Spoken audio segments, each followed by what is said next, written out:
গ্রামীণ পরিবেশ মানে আমাদের মনে প্রশান্তি জাগে। আমরা কাজের সন্ধানে গ্রাম থেকে চলে এসেছি শহরে। শহরে ইট পাথরের দেয়ালে নিজেকে যেন এক অবরুদ্ধ ঘর মনে হয়। তবে এই রেল লাইনের পাশে আসলে এমন প্রকৃতি দেখলে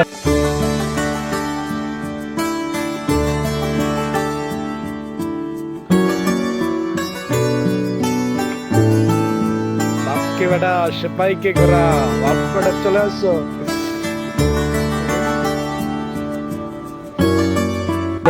এমন প্রকৃতি দেখলে মনটা একটু জোড়ায়া যায়, মনে হয় যেন আবার গ্রামে ফিরে গেছি। তাই তো প্রতি শুক্রবার কিংবা বন্ধের দিনের বিকেলবেলায় আমরা আসি শুধুমাত্র এখানে একটুখানি গ্রামের প্রশান্তি নেওয়ার জন্য। কতদিন হয় গ্রাম দেখি না, এমনটা অনেক প্রিয় আমার কাছে। গ্রাম ছেড়ে আর শহরে বসবাস করছে।